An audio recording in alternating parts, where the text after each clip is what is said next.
स्वस्थ रहने के लिए डाइट और एक्सरसाइज ही काफ़ी नहीं है। आपको खुद का डॉक्टर भी बनना पड़ेगा और इसके लिए आपको मेडिसिन का नॉलेज होना बहुत ज़रूरी है। क्योंकि हमारे देश में 6 ऋतुएँ हैं।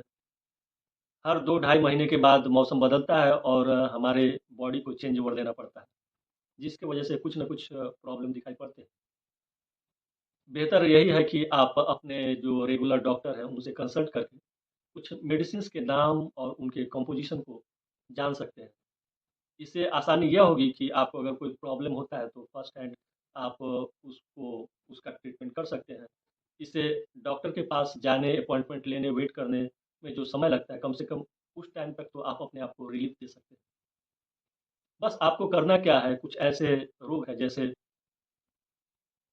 सर दर्द, पेट दर्द, बदन दर्द, सर्दी, जुकाम, खाँसी, एसिडिटी, गैस,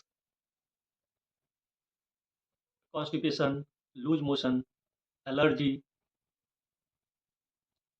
कटना, जलना, खरोच, फोड़ा, फुंसी, घाव, इस तरह के जो छोटे-मोटे रोग होते रहते हैं, उनके लिए आप कुछ पर्टिकुलर मेडिसिन के नाम और उनके कॉम्पोज़िशन जानें, तो आपको फर्स्ट हैंड ट्रीटमेंट लेने में आसानी होगी। इसके साथ ही आपको कुछ टेस्ट के बारे में भी नॉलेज रखना चाहिए और उसके लिए कैसे प्रिपेयर होना पड़ता है, इसकी भी जानकारी होनी चाहिए। जैसे ब्लड आरई होता है, रूटीन टेस्ट जिसमें टीसी-डीसी, ईएसआर का टेस्ट होता है, एचबी हीमोग्लोबिन टेस्ट होता है और सबसे बड़ी बात है आपको अपना ब्लड ग्रुप का नॉलेज ज़रूर होना चाहिए। इसके बाद लंग्स के लिए लिपिड प्रोफाइल, लीवर के लिए एलएफटी, किडनी के लिए आरएफटी टेस्ट होता है।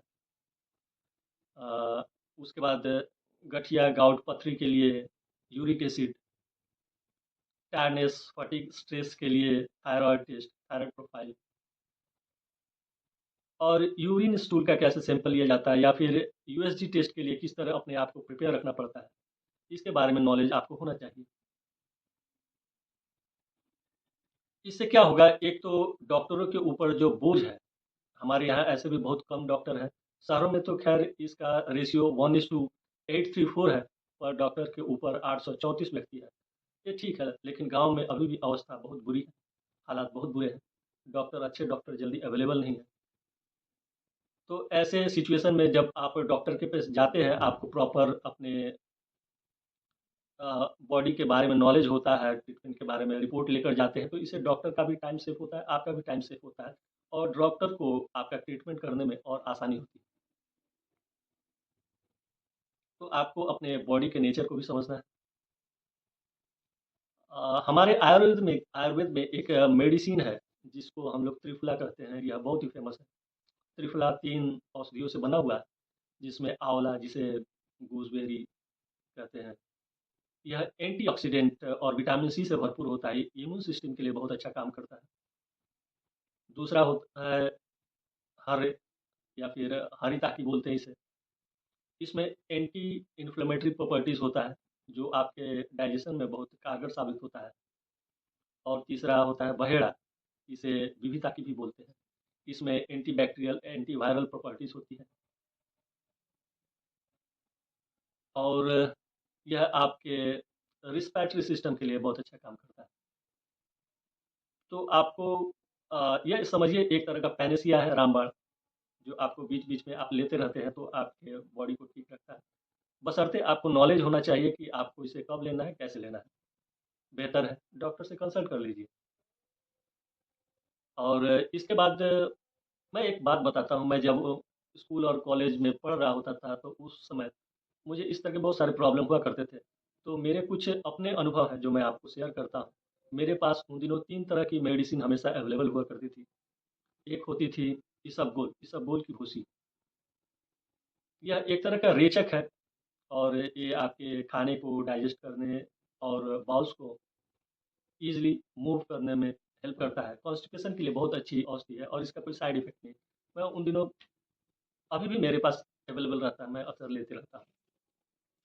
दूसरी औषधि है मुलेठी। मुलेठी इसमें आप मुलेठी आपके रिस्पिरेटरी सिस्टम के लिए और या फिर बोलिए कि खाँसी, खराश या गले के प्रॉब्लम के लिए बहुत अच्छी मेडिसिन है। सर्दी जुकाम में ये बहुत अच्छी काम करती है। तो ये उन दिनों मेरे पास अक्सर हुआ करती थी, मैं इसका काढ़ा बना के पिया करता था। और नंबर तीसरे पर मेरे पास हमेशा अवेलेबल होता था, जो है चिरौता। चिरौता एक बहुत ही बेहतरीन मेडिसिन है, जो लीवर, फीवर, स्किन, ब्लड के लिए बहुत अच्छा काम करता है। तो यह मेरा खुद का अनुभव है, मैं बता रहा हूँ, लेकिन आपको अगर इनका यूज़ करना है, तो आपको पहले इनके बारे में समझना पड़ेगा। एक बार मेरे पास एक आयुर्वेद के ऊपर लिखी हुई बुक मिल गई थी। वो बहुत पुरानी बुक थी। लेखक कोई कविराज गुरु हनुमान थे। उस बुक की खासियत यह थी कि उस बुक को 2 पार्ट में लिखा गया था। एक अमीरी नुस्खा और दूसरा गरीबी नुस्खा। तो अमीरी नुस्खा में मेडिसिन का जो भी वर्णन किया हुआ था, वो थोड़ा कॉस्टली होता था, और जैसे कि लिखा गया अमीरी नुस्खे, तो अमीर लोगों के लिए वो होता था। जैसे उनमें स्वर्ण भस्म, मोती भस्म, इस तरह की औषधियों की बात हुआ करती थी। और जो गरीबी नुस्खे होते थे, उसमें साधारण आपके किचन में पाए जाने वाले मसाले या फिर पंसारी में ईज़िली मिल जाने वाले कुछ औषधियाँ, इस तरह की औषधियों का वर्णन किया होता था। तो उस बुक से मैंने सीखा कि देखिए, हमारा शरीर जो है 3 तरह की प्रवृत्ति होती है, कफ, वात, पित्त। तो एक्चुअली गर्मियों में हमारे शरीर में पित्त बढ़ा होता है, बरसात में वात बढ़ा होता है, और सर्दियों में कफ बढ़ा होता है। तो आपको करना क्या है, जब गर्मियों के मौसम आते हैं, तो उस समय आपका पित्त बढ़ा होता है, तो आपको ठंडे तासीर वाले भोजन करने चाहिए। ठंडे या फिर नॉर्मल पानी पीना चाहिए, ठंडे पानी में नहाना चाहिए, और सुबह आपको सैर करना चाहिए, वॉकिंग करना चाहिए। बरसात में आपको बरसात में हमारा वात बढ़ा होता है, तो उसके लिए आपको हल्के गर्म खाने खाने चाहिए, हल्के गर्म, थोड़े तले हुए भी खा सकते हैं। और बरसात में चूँकि आप बाहर नहीं जा सकते हैं, तो आपको योगा एक्सरसाइज़ करना चाहिए, और गर्म तासीर वाली भोजन करनी चाहिए।